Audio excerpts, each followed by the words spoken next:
تو انشاءاللہ ہم تفصیل کے ساتھ آزادی کو سمجھیں گے کہ اسلام کی آزادی ایک نعمت ہے، اور مغرب میں جو آزادی ہے ڈھکوسلا ہے، یہ آزادی نہیں ہے، یہ آزادی کے نام پہ فریب ہے۔ اور ان کی تاریخ آزادی کے حوالے سے کیا رہی ہے، اور یورپ کے جو آباء و اجداد ہیں وہ کون سی آزادی پر عمل کرتے تھے، اور اس وقت جو ماڈرن سویلائزیشن میں جو فریڈم کا فلسفہ ہے وہ کیا یعنی اپنے اندر خرابیاں رکھتا ہے۔ تو آپ یہ ذرا سلائڈ آن کر لیں، یہ میں نے تمام بھیجی ہوئی تقریباً 5 سلائڈ ہیں اس میں جو، بلکہ میں اپنا اصل اسی سے ثانی کے لیے وہ کر دیتا ہوں۔ جی ٹھیک ہے۔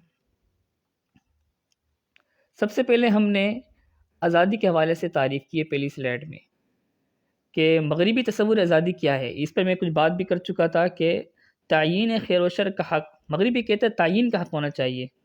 آسان لفظوں میں ہم کہہ سکتے ہیں کہ مغربی فکر یہ تقاضا کرتی ہے کہ وہ ایسی معاشرتی اور ریاستی صف بندی وجود میں لائے جو ہر فرد کی اس صلاحیت و حق کو بڑھاتی چلی جائے کہ وہ جو چاہنا چاہے چاہ سکے اور اسے حاصل کر سکے، اور وہ اس پر کوئی قزان نہ لگے، کوئی آ کے اس سے روک ٹوک نہ کرے۔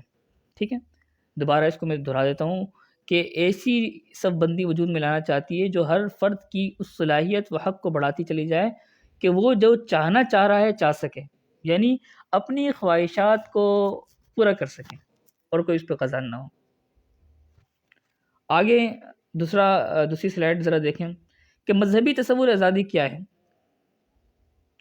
مذہبی نقطہ نگاہ سے آزادی کا مطلب یہ ہے کہ ارادہ خداوندی کے مظہر تصورات خیر و شر کو اپنانے کی صلاحیت۔ ٹھیک ہے نا، اللہ تعالیٰ نے جو کائنات میں شر رکھ دیا ہے یا خیر رکھ دی ہے، ان میں سے کسی ایک کو اپنانے کی صلاحیت، تعیین کی صلاحیت نہیں، اپنانے کی۔ جس طرح اللہ تعالیٰ نے انسان کو جسمانی عقلی صلاحیتوں سے نوازا ہے، اس طرح اللہ تعالیٰ نے انسان کی ہدایت کا انتظام کرنے کے بعد اسے مجبور محض نہیں بنایا، بلکہ اسے صلاحیت بھی عطا کی ہے وہ حق کو اختیار کر کے اپنے رب کا فرمانبردار بنے یا اس کا انکار کر کے اس کا باغی کہلائیں۔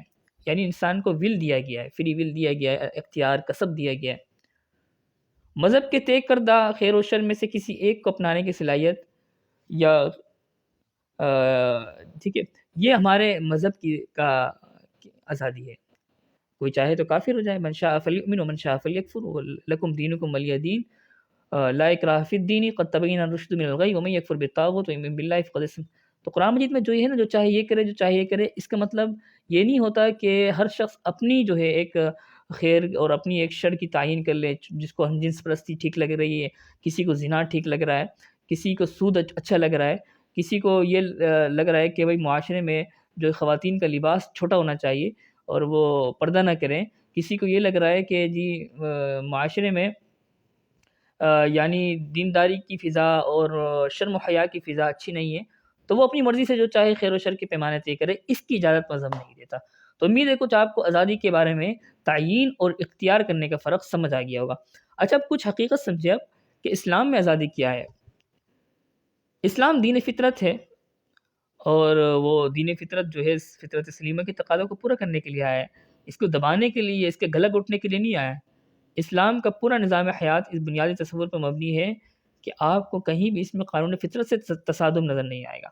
ٹھیک ہے، اس لیے اسلام نے انسان کے آزاد رہنے کے فطری حق کو تسلیم کیا ہے، اور اس کی بہترین ترجمانی ان کلمات سے ہوتی ہے جو صحابی اور سفیر رسول صلی اللہ علیہ وسلم نے رستم کے دربار میں کیا کہا تھا۔ آپ نے فرمایا تھا کہ ابتعثنا اللہ لنخرج من شاء من عبادت العباد الى عبادت رب العباد۔ البدایہ والنہایہ میں الفاظ موجود ہیں کہ ہم تو اس لیے نکلے آئے ہیں، اللہ تعالیٰ نے ہمیں اس لیے مبعوث کیا ہے، اس لیے ہمیں بھیجا ہے تاکہ ہم انسانوں کی غلامی سے لوگوں کو نکال کے اللہ کی غلامی کی طرف لے کے جائیں۔ تو بات یہ ہے کہ جس آزادی کی بات کر رہا ہے مغرب کے جو تخم میں ہے، یعنی ان کے آباء و اجداد کے پاس جو چیز تھی وہ سینکڑوں لوگوں کی غلامی تھی۔ انسانوں کی غلامی کا کیا مطلب ہے؟ بادشاہ کی غلامی، جاگیردار کی غلامی، اور اسی طریقے سے پادری کی غلامی، اور اسی طریقے سے معاشرے میں موجود ہر طاقتور کی غلامی۔ مغرب اس غلامی کو جھیل رہا تھا، آج یہ لوگ آزادی کا نام لے رہے ہیں نا۔ تو کہنے کا مطلب یہ ہے کہ ان کے ہاں یہ غلامی تھی، اور اللہ تعالیٰ نے جب اسلام کا سورج طلوع کیا تو بنیادی مقصد یہ تھا کہ تمام انسانوں کی غلامی سے آزاد کروایا جائے، اور انسان کی جو فطری ایک غلامی ہے، عبودیت ہے، اللہ تعالیٰ کی غلامی، اس کی طرف لے کے جایا جائے۔ تو حضرت عمر رضی اللہ تعالیٰ نے بھی اس فطری حق کا اشارہ کرتے ہوئے گورنر سے فرمایا تھا کہ ماؤں کو جب ماؤں نے جب بچوں کو آزاد جنا ہے تو کب سے تم نے انہیں غلام بنا لیا ہے. تو کہنے کا مطلب یہ تھا وہ غلامی کے حوالے سے آزاد کرنے کی ترغیب دینا چاہ رہے تھے. تو اسلام نے سب سے پہلے جو ہے آزادی اگر اس معنی میں لی جائے جیسے غلام باندی کا مسئلہ، غلام آزاد کی جو اصطلاح استعمال کی جاتی ہے، تو اس میں اسلام سب سے آگے ہے. اسلام نے بنیادی طور پر انسان، اب یہاں مسئلہ غلام بندی کا مسئلہ چھیڑ دیا جاتا ہے، تو اس میں دو نکات پہ بات سمجھا دوں آپ کو کہ جی غلام بندی کا جو نظام ہے وہ اسلام نہیں لایا تھا. اسلام کے آنے سے پہلے ہی یہ انٹرنیشنل سطح پہ ایک قانون چل رہا تھا. ہاں اسلام نے بتدریج اس کو کی حوصلہ شکنی کی ہے اور غلام کو آزاد کرنے کی حوصلہ افزائی کی ہے. کفاروں میں اور مختلف سزاؤں میں جو ہے وہ فتحریر الرقبہ کا حکم ہے قرآن مجید کے اندر کہ غلام کو آزاد کیا جائے. تو وہ نظام اسلام کا پیش کردہ نہیں تھا. ہاں اسلام نے اس لیے برقرار رکھا کیونکہ اس میں مصلحت تھی، کیونکہ عالمی نظام تھا نا. آپ مسلمان غلام نہیں بناتے تو کفار تو بنا رہے تھے نا. اور اسی طریقے سے اس وقت صورتحال کیا تھی، جیل کا سسٹم تو نہیں تھا. ایک صورت تو یہ تھی کہ تمام کو قتل کر دیا جائے، تمام جو قیدی ہے. دوسری صورت یہ تھی کہ بھائی ان کو آزاد چھوڑ دیا جائے، دوبارہ وہ فساد مچانے کے لیے آ جائیں. تیسری صورت یہ تھی کہ معاشرے میں سماج میں ان کا انضمام کیا جائے. انضمام کا مطلب یہ ہے کہ معاشرے میں ان کا مفید استعمال کیا جائے، اور ان کو اسلام نے کر کے دکھایا، ان کا مفید استعمال کیا. ایسے لوگوں کو، ایسے غلاموں کو جو ہے وہ تعلیم دی گئی اور ان کو ترقی کے مواقع دیے گئے اور ان کو اسلام کی حقیقی حسن کو دکھایا گیا. تو آپ نے دیکھا کتنے سارے غلام ایسے جنہوں نے اسلام قبول کر لیا اور بعد میں جو ہے وہ آگے بڑھے. اور اسلام میں غلاموں کے حقوق باقاعدہ آپ علیہ السلام نے آخری وقت میں کیا فرمایا، الصلاۃ وما ملکت ایمانکم، جس میں بیویاں بھی آ جاتی ہے، غلام باندی بھی آ جاتے ہیں. تو اتنا زیادہ حقوق کا لحاظ رکھا گیا ہے. اگر آپ تقابلی جائزہ لیں، میں نے لکھا ہے آگے سلائڈ میں، یہ بات دیکھ سکتے ہیں آپ. دنیا نے بہت بعد میں آزادی کی لذت چکھی ہے. روسو نے یہ 18ویں صدی میں یہ شکوہ کر رہا تھا کہ انسان آزاد پیدا ہوا ہے لیکن جہاں دیکھو وہ پاس بزنجیر ہے، زنجیروں میں جکڑا ہوا ہے. اور یعنی یہ تو بہت بعد میں جا کے شکوہ کر رہا ہے. جی بات یہ ہے کہ مغربی اقوام جو آج حقوق انسانی، حق آزادی اور جمہوریت کا سہرا اپنے سر باندھتی ہے، یہ 19 صدی پہلے تک انہوں نے دنیا سے زیادہ کو اپنا غلام بنایا ہوا تھا. آپ سامراجیت کا عنوان پڑھیں، کولونیزم کا عنوان پڑھیں، دنیا میں حقیقی طور پر یہ آج سے 60 70 80 سال پہلے جو جنگ عظیم کا دور چل رہا تھا، اس سے پہلے آپ چلے جائے برطانیہ کا استعمار چل رہا تھا، اس سے پہلے آپ چلے جائے امریکہ کی تعمیر چل رہی تھی، تو اس میں یہ افریقہ سے ہزاروں لوگوں کو غلام بنا کے بحری جہاز میں بھر کے لائیں. اور ایسے حقیقی غلام تھے کہ آپ ان کی آپ چاہے تو ویکیپیڈیا میں پڑھ لیں، وہاں بھی کچھ چیزیں مل جاتی ہیں عام فہم انداز میں. ورنہ میرے پاس عربی میں مورخین کی کتابیں ہیں کہ کس طریقے سے امریکہ کی تعمیر کی گئی ہے. یہ برطانیہ کا تو لے پالک ایک زمین تھی جہاں پر اس نے باقاعدہ تعمیرات شروع کی. تو ایک میں چھوٹا سا آپ کو واقعہ سناتا ہوں. اس میں طریقہ یہ ہوتا تھا ان کا کہ یہ یورپین جو اقوام تھی ان کے پاس تو اسلحہ موجود تھا، یہ جاتے تھے افریقی ممالک میں، وہاں پر لوگوں پر حملہ کرتے تھے، ان کی جتنی اموال مویشی اور جتنا ان کے پاس بیچاروں کے پاس سرمایہ اثاثہ ہوتا تھا یہ ان پر ڈکیتی کر کے چھین لیا کرتے تھے. اس کے بعد وہاں کے جو لوگ ہوتے تھے انہیں باقاعدہ بزور تلوار اسلحے کے زور پر انہیں جبراً بحری جہاز پہ سوار کروایا جاتا تھا، اور وہاں سے امریکہ تک کا سفر مہینوں پر مشتمل ہوتا تھا. مہینوں کا سفر ہوتا تھا، اس دوران ان کو کھانے پینے کو نہیں دیا جاتا تھا. اور کوئی شخص اگر بھوک سے مرنے لگتا تھا تو اس کو پہلے سے ہی یعنی مرنے سے پہلے ہی اس کو بحری جہاز سے نیچے پھینک دیا جاتا تھا کہ چلو بھائی اس سے جان چھڑاؤ، اس سے مرے گا تو اس کی لاش میں تعفن پھیلے گا اور بیماری پھیلے گی. تو یہ ہے مہذب اقوام جنہوں نے اپنے گھر کی تعمیر کرنے کے لیے انسان کو، انسانیت کو کیڑے مکوڑوں کی طرح جو ہے کچلا ہے. یہ آج فریڈم کی اور آزادی کی بات کر رہے ہیں اور اسلام کو کہہ رہے اسلام کے بعد آزادی نہیں ہے. تو کچھ چہرہ بھی ان کو دکھانا چاہیے. آپ پیچھے نہیں جائے، آپ 300 سال پرانی تاریخ اٹھا کے ان کے منہ پہ مارے، ان کو بتائیں کہ یہ آپ کی ہسٹری حقیقت پہ مبنی ہے، آپ کے مورخین نے لکھی ہے یہ بات. تو یقین مانیں کہ یہ پھر اعتراض نہیں کر پائیں گے، یہ دفاع پہ مجبور ہو جائیں گے.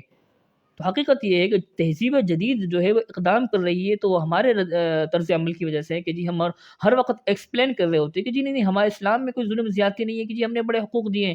آپ ایکسپلین بعد میں کریں، آپ پہلے اقدام کریں اور آپ ان کو بتائیں کہ آپ کی آزادی ایسی ہے کہ آپ نے 5 لاکھ افریقیوں کو سمندر میں راستے میں ڈبویا ہے، ان کو قتل کیا ہے. کوئی بھوک سے مرنے لگا تو آپ نے دوسرے افریقی کالے کو کہا ہے کہ بھائی اپنے اس بندے کو جو مر گیا اس کو کھاؤ اور اس طرح آپ زندہ رہو. اس طریقے سے انہوں نے اپنی تہذیب کی ترقی کی ہے، اپنی تہذیب کی جو ہے وہ تعمیر کی ہے. تو بہرحال تھوڑے جذبات میں انسان آ جاتا ہے اس عنوان کو پڑھتے ہوئے پڑھاتے ہوئے، کیونکہ ایک انتہائی پلے درجے کا ڈھکوسلا ہے اسلام کی حسین تعلیم، جس میں ہر طریقے سے انسان کی فطرت کی رعایت رکھی گئی ہے، اس کو پس پش ڈالا جاتا ہے، اور یہ کہا جاتا ہے کہ جی یہاں پر جو ہے انسان کے ساتھ ظلم و زیادتی ہے، جبر ہے، دقیانوسیت ہے، تشدد ہے، ٹارچر ہے، زندہ نہیں رہ سکتے، سانس نہیں آئے گی، مصیبت آ جائے گی، اور ہمارے پاس جو ہے وہ بہت ہی خوشنما تہذیب ہے جس میں آپ کو سب کچھ ملے گا، اور آپ جو ہے گوئے کہ دنیا میں جنت حاصل کر لیں گے۔ بھائی جنت نہیں ملے گی، کچھ مادی ترقی مل جائے گی تو روح کے تقاضے پورے نہیں ہوتے۔ انسان کو مغربی تہذیب میں روحانی تشنگی، روحانی اضطراب ایسا لگتا ہے کہ اتنی شرح یعنی سوسائٹ کی جو شرح ہے، خودکشی کی شرح ہے، وہ آسمانوں تک چھو رہی ہے۔ الحمدللہ مسلم معاشرے میں خودکشی کی شرح نہ ہونے کے برابر ہے۔ بہرحال آپ مزید تقابلی جائزہ لیں تو ہم نے اصلاح یافتہ آزادی کے بارے میں مزید حقیقت دکھاتے ہوئے بات لکھی ہے کہ جو یورپ کے آباء و اجداد ہے جہاں سے انہوں نے اقلیت پرستی سیکھی ہے، جن کو ہم کہتے ہیں یونانی فکر و فلسفہ، تو اس میں جو ہے ارسطو نے اپنی کتاب جو جمہوریت ریپبلک جو اس کی کتاب لکھی ہے، اس میں عجیب و غریب سا اس نے خیال کا اظہار کیا ہے۔ آپ کو حیرت ہوگی، آپ بولیں گے یہ تو بڑے ترقی یافتہ لوگ تھے اور بڑے جو انسانیت دوست لوگ تھے، یہ کس طریقے سے اس حوالے سے یہ بات کر سکتے ہیں؟ تو انہوں نے بات لکھی ہے، افلاطون نے بات لکھی ہے، اس کے نزدیک صرف فلاسفہ کو حکمرانی کا حق حاصل ہے، وہ سماج کے باقی افراد کو فوجی، کاشتکار، غلاموں کے میں تقسیم کرتا ہے۔ اس کے نزدیک ان سب کی تخلیق کا جو خمیر ہے وہ الگ الگ ہے۔ فلاسفہ کو خدا نے سونے سے بنایا ہے، یعنی یونانی فلسفیوں کی نظر میں ہم سونے سے بنے ہیں، اور ان کے جو معاونین ہیں وہ چاندی سے بنے ہیں۔ کاشتکار اور دستکار کو خدا نے لوہے سے بنایا ہے، اور اس کے علاوہ جو نچلے طبقے کے لوگ ہیں ان کو وہ گندگی سے بنے ہیں، پیدائشی غلام ہیں۔ تو آپ دیکھ رہے ہیں کہ یہ جو امتیاز ہے، صنفی امتیاز ہے، یہ یونانیوں سے چلا رہا ہے، اور یہ مغربی تہذیب کی جو اصل بنیاد ہیں اس میں موجود ہے۔ اچھا، آپ کو یہ حقیقت تسلیم کریں، اور بلکہ یہ لبرل کو بھی حقیقت تسلیم کرنی چاہیے کہ یہ جو مذہب کہتا ہے نا کہ ہمارے ہاں اللہ تعالیٰ کی طرف سے جو تعلیمات دی گئی ہے اس میں انسانوں کی حقیقی آزادی ہے، تو اس وقت دنیا میں آپ کو اگر کچھ آزادی کی چیزیں اور یعنی انسان حق النفس کی اگر بات کی جائے، اس کی چیزیں نظر آ رہی ہے، تو یہ آزادی، یہ مساوات، یہ برابری، یہ سارا کا سارا اسلام سے چرایا گیا ہے، اور یہ اسلامی تعلیمات کا اثر ہے۔ اچھا، اسلام جس وقت دنیا میں آیا اس وقت بادشاہت، ملوکیت کا تصور تھا۔ آپ ان قیصر و کسریٰ میں جو نظام چل رہا تھا اس پر آپ مطالعہ کر سکتے ہیں۔ اس کے لیے بڑی زبردست کتاب ہے سیرت المصطفیٰ کے نام سے، مولانا ابو الحسن علی ندوی رحمۃ اللہ علیہ نے لکھی، عربی زبان کی ہے، اس کا ترجمہ بھی مل جاتا ہے۔ حضرت نے شروع میں 50 صفحے میں اس چیز کا جائزہ لیا ہے کہ رومیوں نے کس طریقے سے اپنی عوام کو غلام بنایا ہوا تھا، اور کسریٰ نے، ایرانیوں نے کس طریقے سے اپنی عوام کو غلام بنایا ہوا تھا۔ تو اسلام جب آیا تو پھر دنیا نے جا کے آزادی کا مزہ چکھا ہے، اس سے پہلے تو دنیا پوری غلام بنی ہوئی تھی مخصوص ہاتھوں میں۔ اسی طریقے سے ہم نے آگے جو ہے اسلام نے مختلف شعبہ زندگی میں کیا کیا حقوق فراہم کیے، اس پہ میں ذرا سا میں نے کچھ جائزہ لیا ہے، بس میں آپ علماء کے نام میں آپ سمجھ سکتے ہیں، بس میں عنوان کو ہائی لائٹ کر رہا ہوں۔ ایک حق النفس ہے۔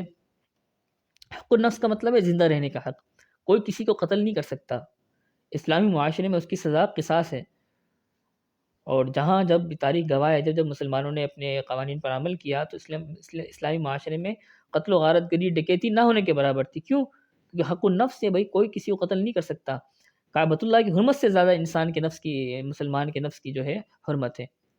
حق ملکیت کی آزادی، کوئی پابندی نہیں ہے، لیکن ہاں اخلاقی حدود ہے۔ یہ ذرا آواز بند کر دیں، مجھے مشکل ہو رہی ہے جی۔ کوئی ساتھی اگر نئے جوائن ہوئے تو آواز لازمی بند کریں، مجھے مشکل ہو جاتی ہے پڑھانے میں۔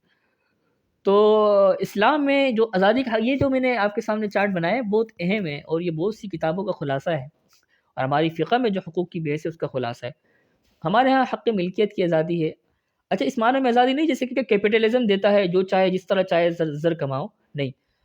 حق ملکیت کی آزادی کا مطلب ہے جو شخص جائز طریقے سے کسی چیز کا مالک ہو گیا تو وہ اس کا مالک رہے گا، حکومت اس سے نہیں چھینے گی، اور اگر وہ زر کماتا ہے تو اخلاقی حدود کی پابندی رکھتے ہوئے جس طریقے سے چاہے زر کمائے، ٹھیک ہے نا، جو چاہے صنعت و حرفت کا جو بھی فن جو اس کی چاہے وہ اختیار کرے، لیکن اس میں کوئی اخلاقی خرابی نہ ہو، ٹھیک ہے۔ اسی طرح کسب معاش کی آزادی ہے۔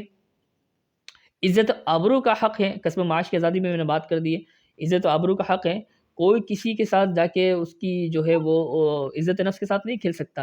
لا یسخر قوم من قوم، اگر کوئی کسی کے ساتھ کسی کے اوپر تہمت لگاتا ہے تو اس کے اوپر حد قذف لگے گی، کتنی بڑی حد لگے گی کہ ہمیشہ کے لیے وہ مردود ہو جائے گا. لا تقبل لهم شهادۃ ابدا، کبھی اس کی گواہی قبول نہیں ہوگی. تو عزت کی بڑی حیثیت ہے. جیسے کہ ہم نے پڑھا ہے فقہ میں، ہم پڑھتے ہیں مقاصد خمسہ، اس میں ہم پڑھتے ہیں حق النفس ہے، اور اسی طریقے سے حقوق کی جتنی چیزیں ہیں وہ ہم پڑھتے ہیں. تو اس میں عزت و آبرو کا حق بھی پڑھا جاتا ہے، جس کو ہم پڑھتے ہیں حفظ نسل. تو حفظ نسل کے اندر تمام چیزیں آ جاتی ہے، آبرو کا حق ہے، عزت کا حق ہے، حیاداری ہے، پاک دامنی ہے.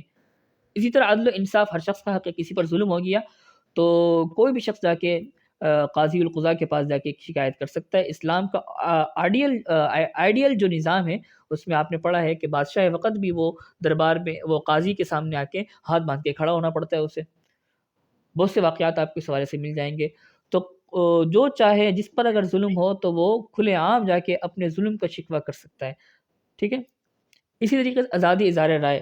اچھا، آزادی اظہار رائے کو سمجھ لیجئے. اس کا مطلب یہ نہیں فریڈم آف اسپیچ نہیں ہے. مغرب جو فریڈم آف اسپیچ کہتا ہے اس کا مطلب یہ ہے کہ جس کو چاہے آپ کسی عزت کے ساتھ کھیلیں، کسی کے مقدسات کی توہین کریں، گستاخانہ ریمارک کسی کے حوالے سے دیں. اسلام میں آزادی اظہار رائے فریڈم آف اسپیچ کا مطلب یہ ہے کہ شریعت کی روشنی میں جس چیز کو چاہے غلط کہہ سکیں. کوئی شخص اگر معاشرے میں غلط کام کر رہا ہے تو وہ چاہے تو نہیں انل منکر کر سکے. شریعت کی روشنی میں جو خرابی ہے اس خرابی کو ببانگ دہل کہیں. جو بھی حدیث میں آیا ہے افضل کلمتن افضل جہاد، ہمیں حدیث بھول گیا کہ سب سے افضل جہاد یہ کلمہ حق سلطان جائر کے سامنے کہنا. ٹھیک ہے. کلمۃ حق عند سلطان جائر او کما قال علیہ الصلوۃ والسلام، کہ یہ ہے فریڈم آف اسپیچ کہ بھائی کوئی پروٹوکول کا لحاظ نہیں ہے. بادشاہ وقت کے سامنے اس کے سامنے کھڑے ہو کر سر اونچا کر کے آپ کہہ رہے ہیں کہ بھئی آپ نے یہ غلط کام کیا ہے. ٹھیک ہے نا. آپ کو پتہ ہے حضرت عمر رضی اللہ تعالیٰ عنہ نے جب ایک بات کہی تو آپ نے صحابہ سے پوچھا اگر میں یہ کروں تو بتاؤ تم کیا کرو گے؟ تو انہوں نے کہا اے عمر ابھی ہمارے پاس تلوار ہے، اگر تم اللہ کے راستے سے ہٹو گے تو اس تلوار سے ہم تمہیں سیدھا کر دیں گے. تو حضرت عمر رضی اللہ عنہ نے کیا کہا کہ الحمدللہ ایسے لوگ موجود ہیں جو عمر کو سیدھا کرتے ہیں. تو بادشاہ وقت کو یہ احتساب ہوتا تھا کہ بھئی میری بات پرس کرنے والے لوگ موجود ہو. تو یہ احتساب کا حق اور یہ جو ہے وہ آزادی اظہار رائے یہ تو اسلام دیتا ہے. جدید تہذیب کے اندر تو پروٹوکول ہے، وہاں تو بھئی ایک نچلی سطح کا انسان اوپر نہیں جا سکتا، وہاں پر جو ہے وہ اپنی رسائی اس کے لیے مشکل ہوتی ہے. آپ آزادی اظہار رائے کو چھوڑیں، یہاں تو انصاف کا حق حصول مشکل ہو جاتا ہے. بہرحال تو ہم نے یہاں پر شرط لکھی ہے، شرط یہ ہے کہ یہ آزادی کو خلاف مصالح شریعہ استعمال نہ کریں اور کسی کی عزت پامالی کا ذریعہ نہ بنائیں. امید ہے یہ اتنا کافی ہوگا انشاءاللہ تعالیٰ. پھر ہم اس سلسلے کو مزید چلائیں گے اور اللہ چاہا نیکسٹ ایپیسوڈ میں یا سیشن میں ہم انشاءاللہ یہ آزادی کا عنوان مکمل پڑھ لیں گے. ابھی ٹائم بھی ہو گیا. اور اسی طریقے سے مساوات کے متعلق چند چیزیں ہیں وہ انشاءاللہ ہم پڑھ لیں گے. کوئی سوال ہو تو 2-3 منٹ میں انشاءاللہ آپ کر سکتے ہیں، میں انشاءاللہ اس کا جواب بھی دے دوں گا.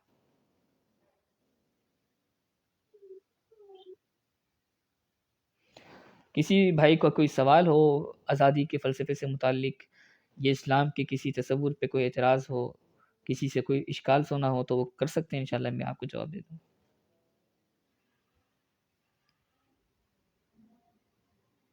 السلام علیکم. وعلیکم مفتی السلام. صاحب جی فرمائیں. ماشاءاللہ آپ نے جو وضاحت کی بہت بہترین، لیکن یہ جو مغرب کے آزادی کے بارے میں آپ بتا رہے تھے، اگر کسی مثال سے اس کی وضاحت ہو جائے مغرب کی تو کس اور کے بارے بہتر میں؟ شفیع ہو جائے گی. یہ جو میں نے تعریف کی تھی یہ اس کے جو بارے آخر میں آپ نہیں یہ جو آخر میں جو آپ تشریف فرما رہے تھے کہ جو آزادی اظہار رائے کے بارے میں جی مغرب ٹھیک کی جو ٹھیک ہے میں اس کو اس بیان کے کرتا بارے ہوں. میں اگر کسی مثال سے وضاحت ہو جائے. دیکھیں مغرب کے ہاں جو ہے نا ایک رواداری کا فلسفہ ہے. اس میں نے کچھ بات کی تھی کہ بھائی برداشت کرو، جسے ہم اردو میں کہتے ہیں نا پاس کر ورنہ برداشت کر، یہ جو گاڑیوں کے پیچھے لکھا ہوتا ہے. ٹھیک ہے. تو یہ اسی طریقے سے یہ رواداری کا فکر و فلسفہ ہے کہ اپنی فکر اپنے تک رکھو بھائی. اگر کوئی شخص کسی چیز کے بارے میں اظہار رائے کر رہا ہے تو کرنے دو، لیکن میں آپ کو بتاؤں یہ انتہائی درجے کی 2 نمبری ہے. کیونکہ آپ دیکھیں گے وہیں پر مغرب میں کورٹ اور جو عدالت میں قوانین ہیں کہ آپ کسی کے ساتھ حد کی عزت نہیں کر سکتے. ٹھیک ہے نا. لیکن یہی بات یہ کسی کے خلاف کسی انسان کے جو زندہ ہے اگر آپ نے اس کی عزت پامالی کی اور اس نے کورٹ میں کیس کر دیا تو آپ کے اوپر فائن لگ جائے گا.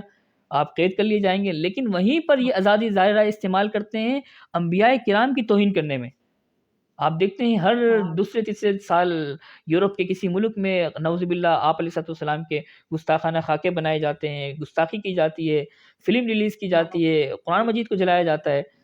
لیکن یہ میں آپ کو بتا رہا ہوں نا کہ ان جی کے جتنے بھی یہ پیمانے ہیں، یہ دوہرے پیمانے ہیں، منافقت پہ مبنی ہیں، جی جی جی اپنے لیے الگ ہے جی اور جی یہ دوسروں کو، یعنی میں نے جیسے آپ کو بتایا نا کہ ہمیں یہ تو کہتے ہیں تیسری دنیا کے لوگ ہیں بھائی، جی جی دوسری دنیا کے لوگ ہیں مسلمان، تو یہ ہم کو یہ کیڑے مکوڑے سمجھتے جی ہیں، تو یہ تیسری دنیا کے انسانوں کے لیے انہوں نے قوانین بنائے۔ ٹھیک ہے، اور کوئی سوال؟ جی جی نہیں، جزاک اللہ، جی جی بارک اللہ۔ جی، کوئی اور سوال ساتھی کرنا چاہے تو کر سکتے ہیں، چاہے تو بعد میں واٹس ایپ میں بھی انشاءاللہ بھیج سکتے ہیں، مولی شریف صاحب کو بھی بھیج سکتے ہیں، انشاءاللہ مجھ تک پہنچ جائے گا۔ السلام علیکم۔ وعلیکم السلام۔ آپ کی آج تحریر گزری الذین یؤمنون بالغیب کی تشریح پر، جی جی جی تو ماشاءاللہ وہ بہت زبردست، بہت پیاری تحریر تھی۔ تو کیا یہ سلسلہ یوں ہی برقرار رہے گا اور بھی مزید؟ جی جی جی میں نے الحمدللہ یہ سلسلہ اس مہینہ شروع کیا، الحمدللہ میں 3 تحریریں لکھ چکا ہوں، اور چونکہ تراویح میں اچھا ہم سنتے ہیں قرآن مجید، تو میرا جی ارادہ یہ ہے اللہ نے چاہا بڑا مفید سلسلہ رہے گا، اور قرآن سے بڑھ کر کسی کی جی جی تاثیر نہیں ہے، مسلمان ہو کافر ہو، جی اللہ تعالیٰ نے جو تاثیر قرآن مجید میں اپنی آیت میں رکھی ہے وہ کسی چیز میں نہیں ہے۔ آپ 100 کتابیں فلسفے کی پڑھ بالکل لیں، 50 کتابیں علم الکلام کی بھی پڑھ لیں، اگرچہ وہ ہمارا روایتی علم ہے، لیکن وہ جو تاثیر قرآن کی ایک ایک آیت میں ہے۔ تو میں نے انشاءاللہ یہ سلسلہ جی شروع کیا ہے کہ تراویح میں قرآن سنتا ہوں، تو جتنے پارے ہوتے ہیں اس پہ عبداللہ غور و فکر کرتا ہوں، اور ظہر میں بھی تلاوت کرتا ہوں، تو اس میں جو روزانے کا جو ایک پارہ ہے، سوا پارہ جو مسجد میں پڑھا جاتا ہے، تو اس میں جو ایسی آیتیں ہوتی ہیں جو عقائد کو مخاطب کر رہی ہیں، یہ نظریات سے متعلق اللہ تعالیٰ نے ذکر کی ہے، تو اس پہ میں انشاءاللہ سلسلہ شروع کر رہا ہوں۔ 3 میں نے تحریر لکھی ہے، ابھی تو ایک لکھی تھی الذین یؤمنون بالغیب کے ماشاء اوپر۔ اللہ انشاءاللہ اگلی جو میری تحریر ہے وہ صم جی بکم عمیون کے اوپر ہے، جو اللہ تعالیٰ نے جو 2 مثالیں منافقین کے حوالے سے دی ہے، اس میں آپ سمجھ سکتے ہیں کہ ایک ملحد کے اوپر کیا نفسیاتی مسائل ہو سکتے ہیں، خدا کا انکار کر کے ایک شخص کن نفسیاتی مسائل میں گر سکتا ہے۔ اور تیسری تحریر میں نے لکھی ہے وہ جو قرآن مجید میں کیف تکفرون باللہ وکنتم امواتا، جو پوری آیت ہے، تو اس میں اللہ تعالیٰ نے 4 چیزیں ذکر کی ہیں نا، تم مرے ہوئے تھے پھر تمہیں زندہ کیا، پھر تم دوبارہ مر جاؤ گے، پھر میری طرف لوٹ کر آؤ گے، تو 4 اسٹیپ میں ہم نے الحاد کے مقدمے کو یعنی الحاد کے تمام مقدمات کا جواب دیا ہے۔ تو انشاءاللہ یہ بڑا مفید سلسلہ رہے گا۔ آج کل میری ساری توانائی اسی کے اوپر لگی ہوئی ہے، اور یہ جو چیز آپ حضرات کے سامنے پیش کر رہا ہوں بغیر تیاری کے بیٹھ جاتا ہوں، لیکن یہ الحمدللہ میرے ساتھیوں کو 5-6 سال سے پڑھا رہا ہوں، تو اس لیے یہ چیزیں کچھ ہو جاتی ہے۔ باقی اللہ نے چاہا تو یہ سلسلہ بھی انشاءاللہ چلتا رہے گا، گروپ میں شیئر کرتا رہوں گا۔ جزاک اللہ خیر۔ السلام علیکم۔ جی جی وعلیکم السلام۔ مفتی صاحب ایک عرض ہے، جی جی بولے فرمائیں۔ ہیں کہ ہم تو کسی اور لائن میں لگے رہتے ہیں، تو اسی یہ رد الحاد کے موضوع پر ہمارے ابھی جو ہم نئے اس لائن میں داخل ہوئے ہیں، جی جی تو جو بنیادی کتب ہے وہ آپ اگر رہنمائی فرمائیں کہ ہم عقائد کے بارے میں ان کتابوں کا مطالعہ شروع کریں، اور اس کے علاوہ جو اس کے معاون کتابیں ہیں، ابھی چونکہ ہم نئے میں آئے ہیں، مدرسے میں پڑھ کر کے پھر کافی سال گزر چکے ہیں، تو ابھی ہمارے لیے کیا فرمائیں گے؟ جی جی اس حوالے سے الحمدللہ ہمارا پلیٹ فارم ہے یہ اس وقت اس نے نصاب سازی پر سب سے الحمدللہ مضبوط کام کیا ہے، اور پاکستان کی سطح پر ایسا کوئی پلیٹ فارم آپ کو نہیں ملے گا جس نے 5 لیول پر نصاب بنایا ہوا ہے۔ الحمدللہ ہم نے جو بیسک نصاب ہے وہ 9 کتابوں کا 12 کتابوں کا بنایا ہے، اور پھر اس کے بعد پھر میڈیم نصاب بھی بنایا ہوا ہے ہم نے 50 کتابوں کا، اور اس کے بعد پھر 140 کتابوں کا ہم نے ایڈوانس لیول کا نصاب بنایا ہوا ہے، اور چوتھا نصاب ہمارا متخصصین کے لیے جو مدرسے کے طلباء تخصص کرتے ہیں، ہمارے ہاں عقیدے کا تخصص ہوتا ہے، اس میں رد الحاد کا عنوان اسپیشلائزیشن کے ساتھ پڑھایا جاتا ہے، تو اس میں بھی الگ نصاب ہم نے بنایا ہوا ہے۔ تو آپ اگر ابتدائی درجے میں پڑھنے چاہ رہے ہیں تو کچھ کتابیں اس میں نصاب کی میں ابھی شیئر کر دیتا ہوں، ہم نے پورا PDF میں بھی بنایا ہوا ہے، اس میں 12 کتابیں ہیں، وہ کتابیں ترتیب کے ساتھ پڑھنی چاہیے، جو کتاب پہلے لکھی ہے اس کا پہلے مطالعہ کریں، اس کے بعد دوسری کتاب کا مطالعہ کریں، وہ ایک دوسرے سے مربوط ہے بالکل۔ تو انشاءاللہ وہ میں نصاب شیئر کرتا ہوں، انشاءاللہ ابھی گروپ میں شیئر ہو جائے گا، اور 2-3 مہینے میں کوشش کریں اسے، یا 5-6 مہینوں میں اس کو کور کر لیں۔ اس کے بعد پھر دوسرا جو ہمارا مرحلہ ہے جس میں ہم نے 35-40 کتابیں شامل کی ہوئی ہے، اس کو شروع کریں انشاءاللہ۔ ایک عرصہ گزرے گا 2-3 سال کا، تو کافی چیزیں انشاءاللہ سمجھ میں آنے لگ جائے گی۔ صحیح، جزاک اللہ۔ جزاک یہ ہماری خواہش رہی ہے کہ کیونکہ بہت زیادہ فائدہ ہوا، ہم کہتے ہیں کہ ہمیں سیکھ رہے تو ساتھ ساتھ جو معاون کتب ہے اس کا مطالعہ بھی جاری رہے جی جی بالکل، تاکہ ہمیں صحیح فائدہ ملے۔ جزاک اللہ، جزاک اللہ۔ ٹھیک ہے، شکریہ، السلام السلام علیکم علیکم۔ جی جی ورحمۃ اللہ۔ جی جی بارک اللہ۔ فرمائیں جی۔ السلام علیکم۔ وعلیکم السلام۔ تو یہ کیا ہے کہ بیٹی کی خیریت کی؟ الحمد للہ۔ سلیم، میں نے کہا کہ مبتدی طالب علم کے لیے کن کتابوں سے ابتدا کرنی چاہیے الحاد کے موضوع پر؟ دیکھیں، میں نے اس حوالے سے خود اپنا ایک کتابچہ مرتب کیا ہے الحاد جدید تعارف اور محاکمہ کے نام سے، اور کچھ کاپیاں ہم نے ڈیجیٹل پرنٹنگ کروائی تھی، وہ زیادہ نہیں تھی تو اس لیے میں ساتھیوں کو نہیں بھیج پا رہا۔ اب اس کی عمومی اشاعت کرواؤں گا میں، تو انڈیا سے بھی الحمدللہ چھپ جائے گی اگلے مہینے۔ اس میں بنیادی تمام چیزیں آپ کو مل جائے گی، ایک بالکل ابتدائی درجے کی چیز بھی ہے، یعنی شروع کے 100 صفحات میں ہم نے عام فہم الحاد کی مبادیات کو جمع کیا۔ اس کے بعد پھر جو دوسرا حصہ ہے کتاب کا، اس میں ملحدین کے جتنے اعتراضات ہوتے ہیں، تقریباً 32 عناوین کے تحت الحاد کے جتنے جملہ اعتراضات ہیں مشہور، ان کے جوابات الحمدللہ ہم نے جمع کیے۔ تقریباً یہ 100 صفحے کا کام ہے، تو انشاءاللہ یہ آپ حضرات کے لیے پہلے درجے میں مفید رہے گا۔ اس کے ساتھ 2-3 کتابیں اور میں بتا دیتا ہوں۔ ایک تو الحاد مغرب کی تاریخ ہے، ہمارے دوست ہیں، میرے ساتھ ان کا رابطہ بھی ہے شروع سے، ڈاکٹر فیصل ریاض شاہد۔ لیکن اس میں آپ کو بتا دوں، یہ وہ ساتھی مطالعہ کریں جن کا پہلے کچھ الحاد میں مطالعہ ہو، کیونکہ یہ تجزیاتی انداز میں لکھی گئی کتاب ہے، اس میں اتنی تنقید نہیں ہے، کیونکہ جو مصنف ہے وہ علم الکلام انہوں نے پڑھا نہیں ہے اتنا، تو تنقید بیچارے انہوں نے کی نہیں ہے، لیکن تعارف مغربی فکر و فلسفے میں کیا کیا چیز ہے اس پر بڑا یعنی تفصیل کے ساتھ انہوں نے لکھا ہے، تو یہ کتاب بھی ہو سکتی ہے۔ اور اسی طریقے سے مولانا ابو الحسن الندوی رحمۃ اللہ علیہ کی جو 2 کتابیں ہیں، ایک اسلامیت مغربیت کی کشمکش ہے اور دوسری ماذا خسر العالم بانحطاط المسلمین، اس کا ترجمہ بھی مل جاتا ہے۔ یہ ابتدائی درجے میں آپ کے مائنڈ کو بنائے گی۔ اور 5ویں سب سے اہم کتاب الغزو الفکری مولانا اسماعیل ریحان صاحب کی ہے، جس میں آپ بنیادی طور پر نظریاتی جنگ کو سمجھ سکیں گے، ٹھیک ہے۔ اور اسی طریقے سے حمزہ انڈیاز کی کتاب ہے، اور یہ بھی ابتدائی درجے میں ساتھی پڑھ سکتے ہیں، لیکن ذرا مشکل ہے لیکن بڑی مضبوط کتاب ہے۔ یہ آپ کی علمی صلاحیت کو بہت مضبوط کرے گی رد الحاد کے حوالے سے، اور یہ جو ہے دا ڈیوائن ریالٹی کے نام سے ہے، اور جس کا ترجمہ خدائی حقیقت کے نام سے کیا گیا ہے، اور بڑا ترجمہ اچھا ترجمہ کیا گیا ہے، لیکن بہرحال مشکل کتاب ہے، یہ اتنی آسان نہیں ہے۔ اسی طریقے سے خدائی سرگوشیاں ہے مجیب الحق کی، یہ بھی مشکل کتاب ہے، لیکن سمجھ جو ساتھی کچھ پہلے مطالعہ کر چکے ہیں تو ان کے لیے آسان رہے گی۔ اسی طریقے سے ایک اور کتاب ہے مقالات تفہیم مغرب، یہ ہمارے دوست ہیں اور ہمارے سینئر ہیں ڈاکٹر زاہد مغل صاحب، انہوں نے یہ اپنے مضامین جمع کیے ہیں مقالات تفہیم مغرب کے نام سے، یہ بھی بہت اہم رہے گی ساتھیوں کے لیے۔ اور اس میں بنیادی طور پر ماڈرن سویلائزیشن کی تمام چیزیں جو میں آپ کو بتاتا ہوں، اس میں سے بہت سی چیزیں آپ کو وہاں پر بھی مل جائے گی۔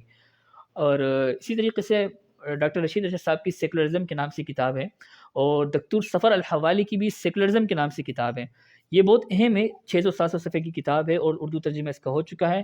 اور میں تو یہ سمجھتا ہوں کہ ساتھی یہ خدائی حقیقت اور اسی طریقے سے خدائی سرگوشیاں ہیں، اسی طریقے سے دیگر کتابوں کو چھوڑ کے پہلے اس کو پڑھیں الغزو الفکری کے ساتھ، کیونکہ دکتور سفر الحوالی کی جو کتاب ہے یہ اکثر چیزوں پر مشتمل ہے، اور ایک مدرسے کے طالب علم کو زیادہ آسان انداز میں یہ چیز سمجھ آ سکتی ہے، کیونکہ تعبیرات بھی کچھ روایتی انداز میں ہیں اس کی۔ تو انشاءاللہ یہ تمام کتابیں الحمدللہ جتنی میں نے آپ کو بتائی ہے یہ ہمارے پاس PDF میں بھی موجود ہے، لیکن ہم ایک ساتھ تو نہیں بھیجیں گے، کیونکہ تمام بھیج دیتے ہیں ساتھی، پھر سیو کر کے رکھ لیتے ہیں کہ جی ہم نے سیو کر لیے اور بس ہمیں رد الحاد کا کام آ گیا ہے۔ کام آپ جتنا جو مل رہا ہے اس کا مطالعہ کریں، مضبوط کریں، کتابیں جمع نہ کریں۔ ہم نے لوگوں کو دیکھا ہے 200 300 کتابیں PDF میں جمع کر کے بیٹھے ہوئے، اور صلاحیت کچھ نہیں ہے۔ اصل یہ ہے کہ جو آپ کے پاس ہے اس کو استعمال کریں، ایک کتاب بھی مل رہی ہے اس کو بار بار پڑھیں، اس کو سمجھیں، ٹھیک ہے نا، سطحی مطالعہ نہ کریں۔ تو امید ہے انشاءاللہ اس حوالے سے پھر جو ہے وہ ساتھیوں کو کچھ مضبوط صلاحیت حاصل ہو جائے گی، ٹھیک ہے، جزاک اللہ۔ جی، اس کتاب کا آپ نے نام لے لیا، ابھی وہی کتاب ابھی PDF میں مل سکتی ہے جو آپ نے کہا ابتدائی طالب علموں کے لیے بھی وہ مفید رہے گی؟ جی اس کا جو پہلا حصہ ہے نا وہ گروپ میں شیئر ہوا ہے، یہ مولوی شریف صاحب نے پہلے شیئر کیا تھا ابھی ابتدا میں چند دنوں پہلے، انشاءاللہ دوبارہ شیئر کر دیں گے، لیکن یہ مکمل جو کتاب ہے تو وہ پھر انشاءاللہ چھپنے کے بعد ہی دستیاب ہوگی۔